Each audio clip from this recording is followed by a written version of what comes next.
का तारा था वो, देश को सुधारने वाला था। वह और कोई नहीं था परंतु अम्बेडकर विश्व प्यारा था। आज इसी महान व्यक्ति की 130वीं जन्म जयंती के पावन अवसर पर हम सब यहाँ एकत्रित हुए। समाज सुधारक बाबा साहब भारत रत्न डॉक्टर भीमराव रामजीराव अम्बेडकर का जन्म एक छोटे से गांव जो कि अभी मध्य प्रदेश महू में है, जिसका इनफैक्ट अभी ऑफिशियल नेम अम्बेडकर नगर रखा गया है, 14 अप्रैल 1890 में एक दलित परिवार में जन्म लेने के बावजूद उन्होंने अपने जिंदगी में जो मुकाम हासिल किए हैं वह बड़े बड़े जिनके पुरखे संपन्न हैं आर्थिक रूप से, नैतिक रूप से, सामाजिक रूप से, वह कभी हासिल ना कर सके, बाबा साहब ने हासिल कर दिया। दोस्तों, बाबा साहब के योगदान अगर एक पन्ने में लिखे जाए तो शायद किताब पढ़नी पड़ेगी। ये एक मूल कारण इसका यही है कि बाबा साहब ने न कि सिर्फ भारत के लिए, भारत के हित में कार्य किया है, उन्होंने संपूर्ण विश्व कल्याण के लिए काम किया। दोस्तों, ये किताब the problem of rupee and its origin के मूल सिद्धांतों पे हमारे देश का भी सर्वश्रेष्ठ bank, the Reserve Bank of India की स्थापना की गई है। The Finance Commission of India Baba Saheb के द्वारा ही स्थापित की गई है। और दोस्तों, बाबा साहब का समाज के प्रति, विश्व के प्रति योगदान यही खत्म नहीं होता। The annihilation of caste, the problem of rupee and बहुत सारी किताबें जैसे कि वेटिंग फॉर वीजा, जो कि कोलंबिया विश्व यूनिवर्सिटी में एक सब्जेक्ट कोर्स बुक की तरह पढ़ाई जाती है, उसके लेखक भी बाबा साहब डॉक्टर भीमराव रामजीराव अम्बेडकर ही रहे। दोस्तों, आज इस महान व्यक्ति की जितनी श्रेष्ठ रूप से उनकी प्रशंसा की जाए वह कम पड़ेगी, क्योंकि मित्रों, हमारे देश का संविधान, जो कि कहा जाता है विश्व का सबसे लंबा और सर्वश्रेष्ठ संविधान है, उसके रचनाकार और कोई नहीं परंतु बाबा साहब डॉक्टर भीमराव रामजीराव अम्बेडकर। और दोस्तों, यह उनके कार्यशैली का तो एक जरा सा क्षण है। अब कहा जाता है ना कि उनका योगदान तो अगर समुद्र देखा जाए तो संविधान तो एक बूंद बराबर है। महिला उत्थान, दलित उत्थान, देश के लिए सेकेंड राउंड टेबल कॉन्फ्रेंस में अपना भूमिका निभाना और ना जाने कितने ही अनेक कार्य बाबा साहब डॉक्टर भीमराव रामजीराव अम्बेडकर के द्वारा ही किए गए। और यही कारण है उनको हाईएस्ट सिविलियन अवार्ड भारत का जो होता है भारत रत्न से भी नवाजा गया। और दोस्तों, बाबा साहब doctor Bhimrao Ambedkar barrister, lawyer थे और साथ ही साथ एक राजनेता, समाज सुधारक थे, जिन्होंने अपनी हर जिंदगी का एक एक पल महिला उत्थान, दलित उत्थान, यहाँ तक कि समाज उत्थान के लिए न्यौछावर किया। और यही एकमात्र कारण है कि उनको सिंबल ऑफ नॉलेज, ज्ञान का प्रतीक कहा जाता है। कोलंबिया यूनिवर्सिटी ने अपने रिसर्च में एक बात बहुत ही खुल के सामने रखी थी कि अभी तक के मानव इतिहास में जो देश का नहीं परंतु विश्व का सर्वश्रेष्ठ स्कॉलर है वह और कोई नहीं बाबा साहब डॉक्टर भीमराव अम्बेडकर। और दोस्तों, उनका ज्ञान के प्रति ये लगाव, उनका समाज में सीखने का नया तरीका ही एक अपनी सूर्य की तरह उपाधि बना के रखा है। यह बात मैं हमेशा कहता हूं, मैं फिर दोहरा रहा हूं। अमेरिका के भूत राष्ट्रपति बराक ओबामा ने एक बात खुल के कही थी, कहा था अगर बाबा साहब हमारे देश में जन्म लेते तो हम उनको सूर्य की उपाधि से नाम देते हैं, सूर्य की उपाधि। परंतु देश का क्या हाल है हमारे भारत में? क्या बाबा साहब जिन्होंने अपना संपूर्ण जीवन महिला उत्थान और समाज उत्थान के लिए न्यौछावर किया, क्या उनको उसी दर्जे के साथ सम्मान दिया जाता है? ये एक सोचने का विषय है। कहा जाता है कि बाबा साहब जब नौकरी के लिए गए थे, जब उन्होंने मुंबई में उन्होंने जब काम ढूंढने गए, क्योंकि उनकी बहुत ही आर्थिक रूप से बहुत ही कहा जा सकता है कि संपन्न नहीं थे, तो जब उन्होंने अपनी आर्थिक स्थिति को सुधारने के लिए ट्यूशन पढ़ाना, यहाँ तक कि उन्होंने ऐसे कार्य भी किए, उन्होंने यूनिवर्सिटी के प्रोफेसर के लिए भी अप्लाई किया, परंतु जैसे ही लोगों को पता लगता कि वह इस जाति समुदाय की तो काम करने का मौका नहीं। दोस्तों, पर इसके बावजूद भी बाबा साहब इस तरह चमके और इस कदर चमके संसार में विश्व का क्या करते। दोस्तों, आखिर में ही कहना चाहूंगा, तेरी जय हो भीम महान, बना दिया भारत का संविधान। तेरी जय हो भीम महान, बना दिया भारत का संविधान। तूने मनु विधान जलाया, भारत का संविधान बनाया। तूने पाया जग में मान, बना दिया भारत का संविधान। तेरी जय हो भीम महान, बना दिया भारत का संविधान। 130वीं अम्बेडकर जयंती की आप सबको ढेरों मंगलकामनाएं। जय भीम।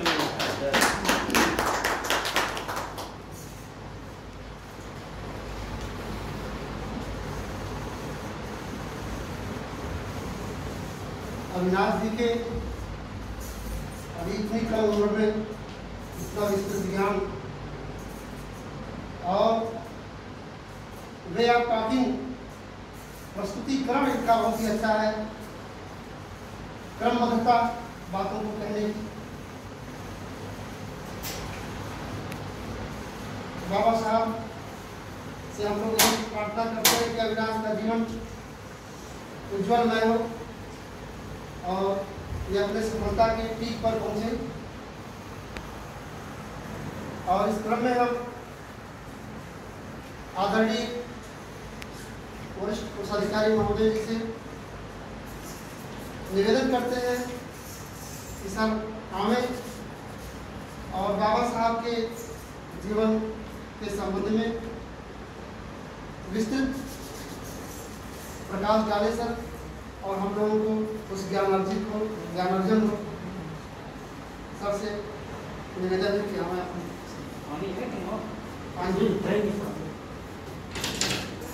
बोधिसत्व बाबा साहब डॉक्टर भीमराव रामजीराव अम्बेडकर की 130वीं जयंती के अवसर पर आप सभी लोगों को बहुत बहुत बधाई और साधुवाद, इसलिए कि आप लोगों ने आज भले ही सरकार के डायरेक्शन के क्रम में आज अपने जो अमूल्य समय है उसमें से कुछ समय निकाल कर यहाँ पर बाबा साहब की जयंती के अवसर पर अपने विचार व्यक्त किए। साथियों, जैसा कि आप लोग विधिवत जानते हैं कि बाबा साहब डॉक्टर अम्बेडकर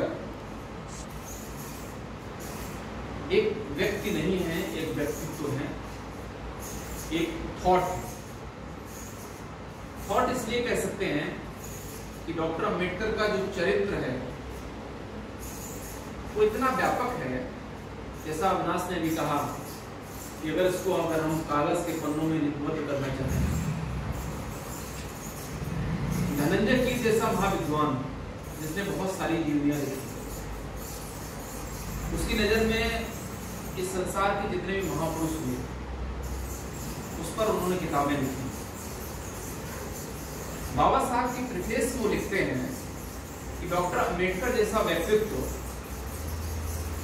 के बारे में जब लिखने के लिए बैठते हैं तो यही समझ में नहीं आता है कि प्रारंभ कहां से करें और अंत कहां से करें। जब अंत करते हैं तो ऐसा लगता है कि कहीं कुछ छूटा हुआ है, क्योंकि दायरा इतना विस्तृत है, कितना भी समेटने का प्रयास करें वो पन्नों में सिमटता ही नहीं। एक ऐसा व्यक्तित्व जिसने एक महान परिवार में जन्म लिया 1891 में, पिता सूबेदार मेजर जब तक अंग्रेजी हुकूमत में जॉब पर थे तब तक तो ठीक था, लेकिन जैसे ही सेवानिवृत्त हुए उसके बाद पारिवारिक स्थितियां इतनी ज्यादा आर्थिक तंगी का शिकार हुई कि एक जो प्रारंभिक शिक्षा भी है उस शिक्षा के लिए व्यक्ति दशा पाठशाला के बाहर बिठाकर शिक्षा प्रदान की गई। जब प्यास लगी तो पानी न पीने दिया गया, किताबें नसीब नहीं थी, लेकिन फिर भी बाहर बैठकर उस व्यक्ति ने कहा कि जो विधान है, जो तत्कालीन व्यवस्था थी, उस व्यवस्था में व्यक्ति के अधिकार उसके जन्म के आधार पर निश्चित कर दिए गए। अगर हम 4 लोग यहाँ पर बैठे हुए हैं, एक व्यवस्था बना दी गई चातुर्वर्ण व्यवस्था, जिसके प्रथम पादन पर ब्राह्मण, फिर क्षत्रिय, फिर वैश्य और सबसे निचले पादन पर शूद्र, और उसका भी एक सब कैटेगरी अति शूद्र, जिसको अनटचेबल कहा गया। तो महाराष्ट्र का जो ये महाड़ परिवार है ये अनटचेबल था, अर्थात ये माना गया कि इनकी जो छाया है वो भी अगर किसी व्यक्ति के ऊपर पड़ती है तो वो व्यक्ति अपवित्र हो जाता है। तो नियम बना दिए गए कि छाया दूसरे व्यक्ति के ऊपर कब नहीं पड़ेगी, तब नहीं पड़ेगी जब सूर्य माध्याह्न में ऊपर होगा। तो अति शूद्रों को निकलने की आजादी दोपहर 12 बजे मिली, या 12 बजे निकलेंगे और 1 बजे तक अपने घर पर वापस हो जाएंगे, ताकि आपकी छाया आपके स्वयं के ऊपर पड़े। और इस अवध में अगर किसी को थोड़ा भी विलम्ब हुआ या और कोई बात हुई तो उसके पीछे झाड़ू बांध दी, आप उसके जो पदचिन्ह हैं वो मिटते जाएं और किसी व्यक्ति के पदचिन्ह उनके पदचिन्हों पर ना पड़ जाए। क्योंकि अगर कोई व्यक्ति सूत्र पहले निकल गया है और उसमें कोई व्यक्ति लग गया तो वो अपवित्र हो जाएगा, फिर उसको नहाना पड़ेगा। उसको कहीं सर्दी जुकाम बुखार है और कहीं खांसी आती है, कहीं थूकना चाहता है, तो अगर किसी जमीन को उसने थूक दिया तो जमीन पवित्र हो जाएगी, इसलिए उसे गड्ढे में हांडी डालेगी, जो थूकेगा तो हांडी में। ऐसी जो व्यवस्थाएं थी, इन व्यवस्थाओं से सामना हुआ डॉक्टर अंबेडकर के बचपन का। उन्होंने देखा जब लोग गुजर रहे हैं तो पीछे झाड़ू बनी हुई है, आगे हांडी लटकी हुई है। जब अपने पिता से इस बाबत बात करते हैं, पूछते हैं, तो पिताजी कहते हैं कि अंबेडकर तुम्हारी उम्र नहीं है इसे जानने की। तो कहते नहीं पिताजी मुझे बताइए, मैं जानना चाहता हूँ कि आखिर ऐसा होता क्यों, ये कौन से लोग हैं, ये कौन सी जाति के लोग हैं, आखिर कारण क्या है कि इनको इतना जो है प्रताड़ना दी जाती है, इनके पास कोई अधिकारी नहीं है। जिद करते हैं तो भीमाबाई उनकी माता जो है और उनकी बुआ बताती हैं, तो वो कहते हैं कि मैं इस व्यवस्था को मिटाऊंगा, जब मैं बड़ा होऊंगा तो इस व्यवस्था को मिटाऊंगा। बच्चा जब ऐसा संकल्प लेता है तो सभी लोग हंसते हैं। उनके गुरुजी कहते हैं कि तुम पढ़ लिख कर क्या करोगे, पढ़ लिख कर तुम करोगे क्या, आखिर क्यों पढ़ने आते हो। लेकिन जब वही अंबेडकर महाराजीराव सयाजीराव गायकवाड़ की प्रदान की छात्रवृत्ति के आधार पर यूएस से जाते हैं, उसके बाद इंग्लैंड जाते हैं और बैरिस्टर की डिग्री प्राप्त करते हैं, लंदन स्कूल ऑफ इकोनॉमिक्स से वो डीएससी प्राप्त करते हैं, डॉक्टरेट में इकोनॉमिक्स साइंस में मतलब इकोनॉमिक्स में डॉक्टर अंबेडकर और आपके भूतपूर्व स्वर्गीय राष्ट्रपति डॉक्टर के.आर. नारायण। आज तक के भारतीय इतिहास में मात्र भारतवर्ष के 2 ऐसे व्यक्ति हैं प्रेजेंट आज 14 अप्रैल 2021 तक, 2 के अलावा तीसरा व्यक्ति भारत में कोई ऐसा नहीं पैदा हुआ जिसने लंदन स्कूल ऑफ इकोनॉमिक्स से अर्थशास्त्र में डॉक्टरेट की डिग्री प्राप्त की। आज ओनली 2 पर्सन्स, क्या नारायण साहब और डॉक्टर बीआर। फिर भी हम, अविनाश ने कहा कि बराक ओबामा ने कहा कि अगर ये हमारे यहाँ पैदा होते हैं उनको सूर्य के उपास से नवाजते। कोलंबिया यूनिवर्सिटी डिकेड के पीरियड में, 100 साल के पीरियड में कहती है कि डॉक्टर अम्बेडकर जैसा व्यक्ति हमारी यूनिवर्सिटी में पढ़ने आया और इससे श्रेष्ठ छात्र आज तक इस यूनिवर्सिटी में कोई आया ही नहीं। हार्वर्ड यूनिवर्सिटी सभ्यता के इतिहास में कहती है कि सभ्यता के इतिहास में 6 ऐसे महापुरुष हुए जिनको लोग याद करते हैं, और उन 6 महापुरुषों में नंबर 1 पायदान का अगर कोई है तो वो है महाकारुणिक तथागत बुद्ध। प्रथम पायदान, उनसे बड़ा व्यक्तित्व तो आज तक इस धरती पर कोई कर रहा है। और 6वें पायदान पर डॉक्टर अम्बेडकर, बीच में और लोग। मैं आपको एक छोटी सी घटना बताता हूँ, भाषण तो बहुत होते हैं, शायद वो घटना आपको भावुक करती है। जब महाराज सयाजीराव गायकवाड़ की छात्रवृत्ति के आधार पर बाबा साहब कोलंबिया यूनिवर्सिटी जाते हैं अपनी पढ़ाई के आफ्टर ग्रेजुएशन, तो उस समय बाबा साहब के 5 बच्चे थे टोटल। पहला बच्चा जो हुआ वो हष्ट-पुष्ट था, ठीक है। उसके बाद जब चले जाते हैं तो दूसरा बच्चा जब होता है तो वो कुपोषण में, बीमारी के अभाव में मर जाता है। माता रमाबाई जो है वो मुंबई में उपले पाती हैं, कंडे बीनते हैं, उससे अपने परिवार का जीवन यापन करती हैं। रमेश की मौत हो जाती है, पहले गंगाधर की मृत्यु होती है, फिर रमेश की मृत्यु होती है। उसी समय माता रमाबाई के पास कुछ पैसे होते हैं, तभी उनकी बेटी, बाबा साहब की एक बेटी एकमात्र पैदा हुई, इंदू, वो बीमार होती है। वो बीमार होती है तो माता रमाबाई के पास कुछ पैसे होते हैं, तो वो चिकित्सक के पास जा रही है अपनी गोद में बेटी लिए हुए, अपने आंचल में छिपाए हुए, और पैदल पैदल डॉक्टर के पास जा रही है। कभी उधर से डाकिया आता है, डाकिया आके जो है डॉक्टर बाबा साहब अम्बेडकर का एक चिट्ठी, मनी ऑर्डर कह लीजिए, कुछ भी कह लीजिए, मनी ऑर्डर तो नहीं था, चिट्ठी थी, वो आके देता है। माता रमाबाई इतना पढ़ना लिखना सीख गई थी कि वो बाबा साहब का लेटर जैसे चिट्ठी पढ़ ली।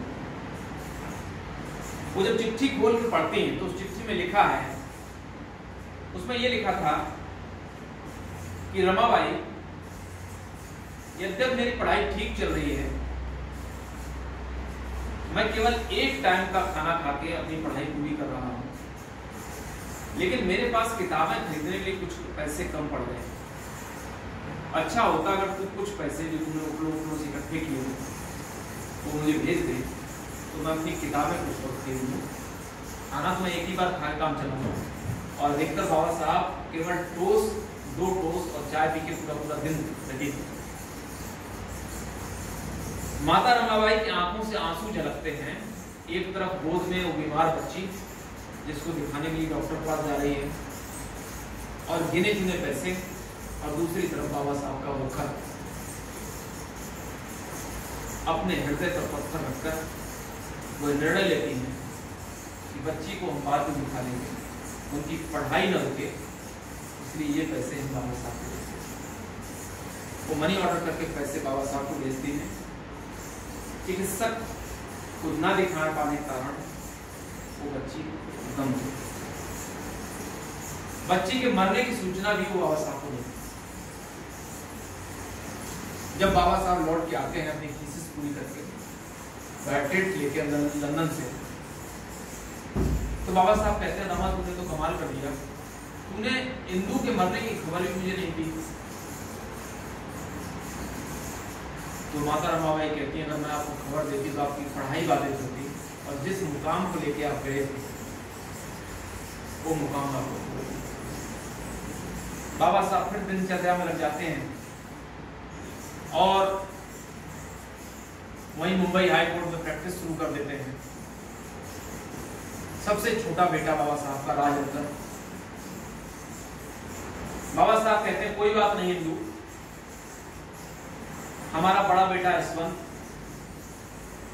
और सबसे छोटा बेटा राजरत्न, ये दो ठीक रहेंगे, सुरक्षित रहेंगे। राजरत्न को निश्चित रूप से मैं ऐसा बनाऊंगा कि ये आगे चलकर अपना नाम रोशन करेगा, तेरा नाम रोशन करेगा और समाज का नाम रोशन करेगा। बाबा साहब काम करने लगते हैं, धीरे धीरे करके अच्छे खान पान के अभाव में राजरत्न भी बीमार रहता है और बाबा साहब एक दिन कोर्ट में प्रैक्टिस कर रहे होते हैं, मुकदमा चल रहा होता है। इधर राजरत्न को फीवर आता है और बुखार में पीड़ित है। कोई जाके मुंबई हाईकोर्ट में सूचना देता है कि बाबा साहब राजरत्न की तबीयत काफी खराब है, आपके पहले ही 3 बच्चे गंगाधर, रमेश और बेटी इंदु कुपोषण में अपनी जान गंवा चुके हैं, चौथा बेटा भी बीमार है, तो आप चलो और तत्काल डॉक्टर को दिखाओ ताकि राजरत्न ठीक हो जाए। बाबा साहब कहते हैं बहुत जरूरी केस है, मैं इस केस को निपटा लेता हूँ, उसके बाद आपका। बाबा साहब जब केस को निपटा के आते हैं तो देखते हैं राजरत्न जमीन पर निढाल पड़ा हुआ है। वो राजरत्न को गोद में लेते हैं और बाबा साहब की आंखों से आंसू गिरने लगते हैं और राजरत्न बाबा साहब को एकटक निहारते हुए अपना दम तोड़ते हैं।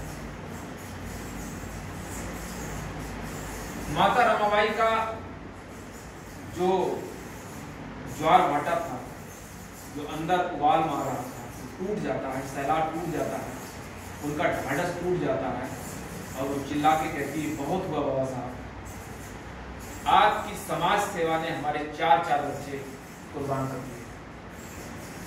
ये समाज वाले आपको कुछ नहीं कहते, आप तो कहते थे कि इस राजरत्न को हम राज करने लायक बनाएंगे। हे रमा, ये राजरत्न ऐसा काम करेगा कि हम इतने मतलब हमारा नाम रोशन करेगा कि हम विश्व पटल पर गौरवान्वित होंगे। ये कहते हुए कि राजरत्न डॉक्टर अम्बेडकर और रमाबाई का पुत्र है। क्या हुआ आपका वायदा? बाबा साहब राजरत्न के शव को जमीन पर रखते हैं और कहते हैं कि हे रमा, बाबा साहब प्यार से रमाबाई को रमा कहते थे, कहते हे रमा, तू एक राजरत्न की बात करती है, उन करोड़ों राजरत्नों का क्या जो रोज दम तोड़ते हैं? ये हमारा एक राजरत्न तुझे दिखाई दे रहा, हमारे 4 बच्चे तुझे दिखाई दे रहे हैं, समाज के हजारों बच्चे जो भुखमरी, कुपोषण और जिनको न्याय नहीं मिलता है, उसके अभाव में रोज दम तोड़ते हैं, क्या वो तुझे दिखता नहीं है? मैं आज राजरत्न के इस पार्थिव शव को साक्षी मानकर शपथ लेता हूं कि हे रमा, मैं अपने जीते जी ऐसा विधान बना के जाऊंगा कि हर माँ की कोख से पैदा होने वाली संतान इस भारत देश पर राज करेगी। और बाबा साहब ने अपना संकल्प पूरा किया। उन्होंने भारतीय संविधान लिखकर जो तत्कालीन व्यवस्था थी कि रानी के पेट से पैदा होने वाला व्यक्ति ही राजा बनेगा, उसको नकार दिया और लोकतंत्रात्मक व्यवस्था स्थापित की। जब भारत आजाद हुआ तो संविधान किस तरीके से उन्होंने बनाया है, ये हम सभी लोगों को पता है। डॉक्टर अम्बेडकर और महात्मा गांधी में बहुत ज्यादा मतभेद रहा, लेकिन जब फर्स्ट राउंड टेबल कॉन्फ्रेंस की स्पीच महात्मा गांधी ने बाबा साहब की सुनी तो कहा कि अम्बेडकर, मैं तो समझता था कि तुम देश की बात नहीं करते हो, लेकिन मैंने तुम्हारी स्पीच सुनी है और तुम्हारी स्पीच सुनने के बाद मैं इस निष्कर्ष पर पहुंचता हूं कि राष्ट्र हित तुम्हारे लिए सर्वोपरि। बाबा साहब ने महात्मा गांधी जी को ये जवाब दिया था कि गांधी जी, महात्मा बहुत आए और चले गए, लेकिन अछूत हमेशा अछूती बने। जिस तालाब में भेड़, बकरे, जानवर नहा सकते हैं, पानी पी सकते हैं, उसी तालाब के पानी को छूने का अधिकार अछूतों को नहीं है। वो अपनी प्यास नहीं बुझा सकते उस पानी से।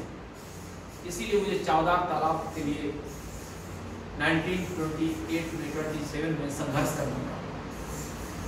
मेरा उद्देश्य ये नहीं था कि मैं मंदिर के अंदर दलितों का प्रवेश कराऊं, ना मेरा उद्देश्य ये है कि मंदिर में जाके मैं ये कहूं कि दलित जाके पूरा पूजा आराधना करें।